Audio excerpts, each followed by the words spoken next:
Hello বন্ধুরা, বাবলি সুন্দরী গল্পে আজকে তোমরা দেখতে পারবে বাবলির সাথে চট্টরাজে হলদি এবং দধিমঙ্গল হয়ে গেছে। ভিডিওটি না টেনে সম্পূর্ণ দেখতে থাকুন। বাবলি ইচ্ছে করে শ্রীতেমার দই চিড়েতে ধান মিশিয়ে রাখে। বাবলি ভাবছিল হয়তো এই দই চিড়া খেয়ে তার গলার মধ্যে ধান বিঁধবে, কিন্তু তার উল্টোটাই হয়ে গেল। শ্রীতমা ঠিকই বুঝতে পেরে যায় যে এই দই চিড়ার মধ্যে বাবলি ধান মিশিয়েছে। সে জোর করে বাবলিকে সে দই চিড়ে ধরে খাইয়ে দেয়। অন্যদিকে দেখা যায় যে চট্টরাজকেও দই চিড়ে খাওয়ানোর জন্য তৈরি করছে, কিন্তু সেখানে প্রদীপ নেই। তার মা প্রদীপ আনতে যায়, তখন দেখা যায় যে সেখানে বাবলি সুন্দরীকে জোর করে তারা সবাই মিলে দই চিড়ে খাওয়াচ্ছে আর বলছে, তুই আমার দই চিড়ের মধ্যে ধান মিশিয়েছিস, এই দই মাখা তুইই খা। তারপর দেখা যায় যে সেই দৃশ্য দেখে তারা হাসতে থাকে এবং শ্রীতমার মা বলতে থাকে, এত বড় সাহসী মেয়েটার, আমার মেয়ে দই চিড়ের মধ্যে ধান মিশায়।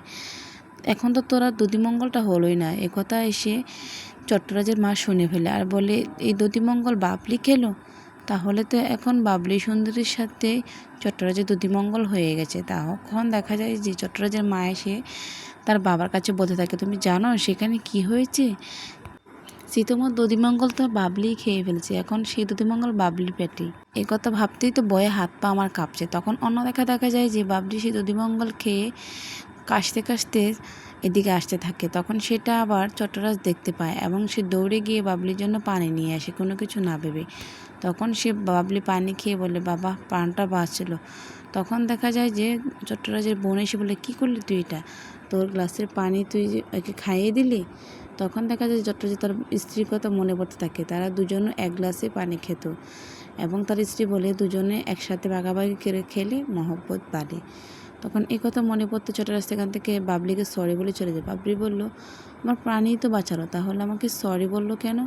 তখন থেকে দেখা যায় যে চট্টরাজের বউ বলতে থাকে, দাদা এটা কি করলো, আমি তো কিছুই বুঝতে পারলাম না। তখন অন্যদিকে দেখা যায় যে ঋতমাকে আবার নতুন করে দই চিড়ে খাওয়ায়, কিন্তু তার দুধে অ্যালার্জি থাকার কারণে সে দই চিড়া খেয়ে বমি করে ফেলে আর বলে, কি অস্বস্তিকর ব্যাপার, তোমরা জানো না আমার দুধের ল্যাকটোজে আমার সমস্যা আছে, তোমরা তাহলে আমাকে কেন এই দই চিড়েটা খাওয়ালে? তারপর দেখা যায় যে তারা সবাই মিলে শ্রীতমাকে হলদি মাখানোর জন্য হলুদ বাড়ছে। তখন সেখানে সে বাবলি হাজির হয়। তখন চট্টরাজ সেখানে পা পিছলে দিয়ে সেই হলুদ